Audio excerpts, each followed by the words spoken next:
For 5 seasons in the late 1950s and early 1960s, one man taught America what a father was supposed to look like. He carried a modified Winchester rifle that could fire 5 shots faster than most men could fire 2. He raised a son alone on a ranch outside a fictional New Mexico town, and every week he reminded millions of viewers that strength and gentleness could live in the same body. His name on screen was Lucas McCain. Off-screen, the man wearing that badge of quiet authority had already lived 3 lifetimes before the cameras ever found him. He had shattered a backboard in the earliest days of professional basketball. He had worn a Brooklyn Dodgers uniform in the same era as Jackie Robinson. He had trained soldiers who would go on to win a national football championship, and by the time he became a television legend, he was already 40 years past the childhood that shaped every hard edge and soft spot in his character. This is the real story of Chuck Connors, the athlete who became an actor almost by accident, the star who never stopped being a ball player at heart, and the private man whose secrets took decades to surface after the cameras stopped rolling.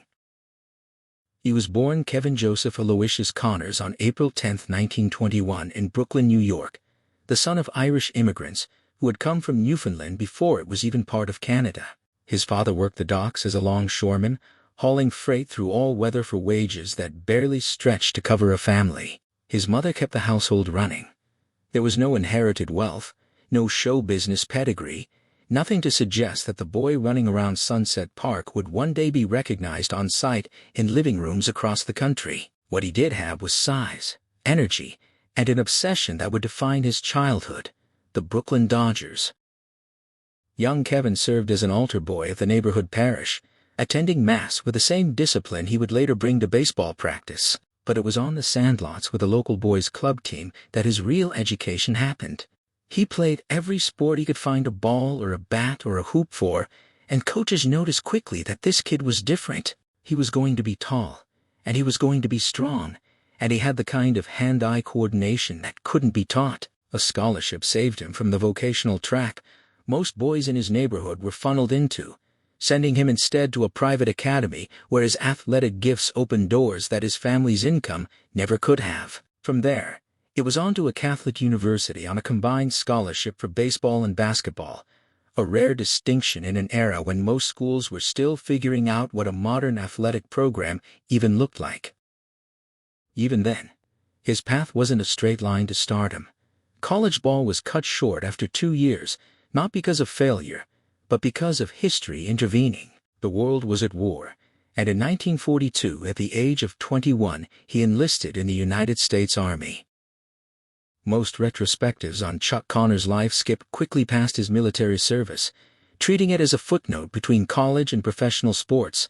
That's a mistake, because those years reveal something important about the man. He was disciplined, mechanically skilled, and good at teaching other people to be disciplined too. He didn't see combat overseas. Instead, the Army put his intelligence and physical presence to use stateside, assigning him as an instructor in tank maintenance and operation at West Point. It's a detail that surprises people when they first hear it, because it doesn't fit the image of the square-jawed cowboy with a rifle. But there he was, teaching future officers how to keep armored vehicles running, how to understand the machinery of war well enough to trust their lives to it. Among the men who passed through his instruction were 2 of the most celebrated college football players in American history, a pair of Army running backs who would go on to lead their academy to back-to-back national championships. It's a strange footnote to a Hollywood career.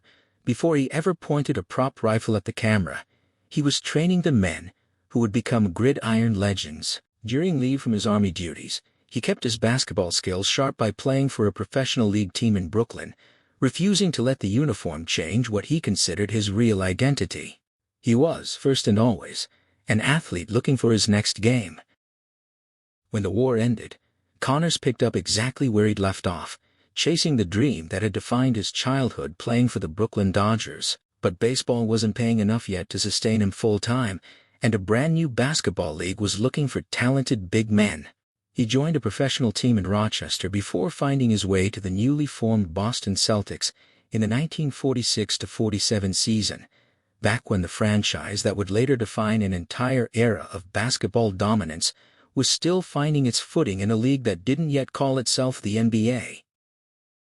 His time in Boston produced one of the most colorful anecdotes of his athletic career. During pre-game warm-ups, in an era when backboards were far less sturdy than the tempered glass used today, Connors came down hard on a dunk and shattered the glass entirely, sending shards raining onto the court. It would be decades before backboard breaking became a signature highlight reel moment for NBA superstars, and Connors' early demonstration of the phenomenon has earned him a permanent, if quirky, place in basketball history as one of the first players on record to do it.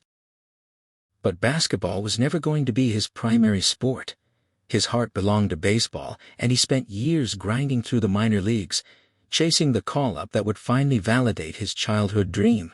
It came briefly in 1949 when he suited up for the Brooklyn Dodgers, the very team he had idolized as a boy on the streets of Sunset Park. It was a short stint, and he spent most of his professional baseball career bouncing between minor league affiliates. But it happened. He wore the uniform. He played alongside legends. In 1951, he got one more shot in the majors, this time with the Chicago Cubs, where he played first base and hit a pair of home runs before being sent back down to the Cubs' AAA club in Los Angeles. That combination of achievements, playing both Major League Baseball and professional basketball, places Connors in an extraordinarily small club. To this day, only a handful of athletes in American sports history can say they competed at the highest professional level in both games. It's a distinction that gets mentioned in passing in most biographies, but it deserves more weight than it usually receives. Before he was famous for pretending to be a rancher with a rifle, he was one of the most versatile professional athletes of his generation. Connors' baseball career didn't end with a triumphant final season or a dramatic injury. It ended quietly, almost by chance, while he was playing for the Cubs farm team in Los Angeles. A baseball fan who happened to work as a casting scout for a major Hollywood studio noticed something in Connors that had nothing to do with his batting average. He had presence. He had size. He had a face and a voice that seemed built for the screen. The scout recommended him for a small role in a film starring two of the biggest names in American cinema at the time. Connors was originally considered for a role as a prizefighter, but that part went to another actor. Instead, he was cast as a state police captain, a smaller role but a foot in the door that no minor league contract could have provided. He took it, and in doing so, he effectively closed the book on his athletic career and opened one on an entirely different kind of performance. Before that lucky break turned into a real career, Connors went through a stretch of financial uncertainty that rarely makes it into the highlight reel version of his biography. While he was trying to establish himself as an actor in Los Angeles, with no guarantee that any of it would work out, he took whatever jobs kept money coming in. He did pre-game broadcasting work for the Pacific Coast League, leaning on his baseball knowledge to earn a paycheck while he waited for his next audition. He sold insurance policies door to door. He even worked as a traveling salesman pitching water softeners to homeowners who had no idea they were talking to a future television icon. It's easy, decades later, to look at Chuck Connors' name in the opening credits of a beloved American classic and assume the path to get there was smooth. It wasn't. He was a grown man in his early 30s, with a family to support, hustling through unglamorous work while chasing a long-shot career change that most people around him probably assumed would never pan out. What followed, once the acting opportunities finally started arriving, was a rapid education in the film industry. Connors made roughly 20 movies over the next several years, most of them forgettable supporting parts, but each one sharpening his craft and his visibility. Along the way, he crossed paths with an established Hollywood star who took an interest in helping the newcomer learn his lines and navigate an industry that had nothing in common with a dugout or a locker room. That kind of mentorship mattered enormously in an era before formal acting schools were the standard path into the business, and it gave Connors a crash course in survival that most transplanted athletes never received.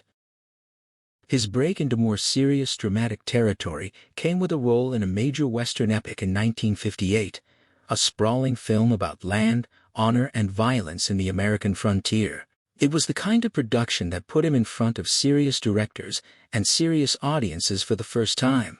But the role that actually changed his life came the same year, in a very different kind of picture, a family film about a boy and his dog, set on a Texas homestead in the years following the Civil War. Connors played a supporting character in that beloved Disney classic, a rugged neighbor who steps in to help a young family through hardship, and even in a limited amount of screen time, he projected exactly the kind of calm physical authority that Hollywood casting directors had been struggling to find for Western roles. Audiences and executives alike noticed it was enough to catch the eye of television producers who were developing a new kind of Western series, one built not around a lone gunslinger drifting from town to town, but around a father raising a son, a domestic drama wrapped inside frontier violence. They needed an actor who could believably do both menace and outlaw with his eyes in one scene and comfort a frightened child in the next. Connor's brief but memorable turn in that Disney film convinced them they'd found their man. The transformation from journeyman actor to household name required more than a lucky casting call. It required Connors to essentially remake himself. He had grown up in Brooklyn, and his natural speaking voice carried every bit of that accent with it. The flattened vowels and clipped rhythms that would have sounded absurd coming out of the mouth of a rugged New Mexico rancher in the 1880s. So he worked, deliberately and methodically, to strip that accent out of his voice entirely, replacing it with a kind of clean, plain-spoken American cadence that television audiences expected from a Western hero. He also had to learn essentially from scratch how to be a cowboy, a man who had spent his entire athletic career on hardwood courts and grass infields, had almost no practical experience with horses, and yet the role demanded that he look completely natural in the saddle, completely comfortable handling livestock, completely believable as a man who had spent his life working land instead of playing games. He put in the hours to make it convincing, and it paid off. When the show premiered in the fall of 1958, it became an immediate hit for its network, running for 5 full seasons and cementing Connors as one of the most recognizable faces on American television. The premise was deceptively simple. Connors played a widowed rancher raising his young son alone, a man capable of shocking violence when threatened, but who preferred reason and restraint whenever possible. The character's defining trick, a modified rifle with an enlarged trigger ring that let him fire multiple rounds in rapid succession, became an iconic prop, but it was the emotional core of the show, a father figure trying to raise a good man in a hard world, that made it resonate. Audiences didn't just watch Lucas McKay, they trusted him. And because television in that era blurred the line between actor and character more than modern audiences might expect, a great deal of that trust transferred directly onto Chuck Connors himself. Part of what made The Rifleman such a lasting cultural touchstone was how deliberately it broke from the Western formula that dominated 1950s television. Most of the genre's leading men at the time were unattached wanderers, men without homes, without children, without the day-to-day burdens of ordinary domestic life. Lucas McKay was different by design. He owned land, he ran a business, he cooked breakfast for his son before sending him off to help with chores. Violence entered his life reluctantly, as something forced upon him by outlaws and cattle rustlers, rather than something he went looking for, and every time he was compelled to use that modified rifle, the show made sure to frame it as a last resort rather than a celebration.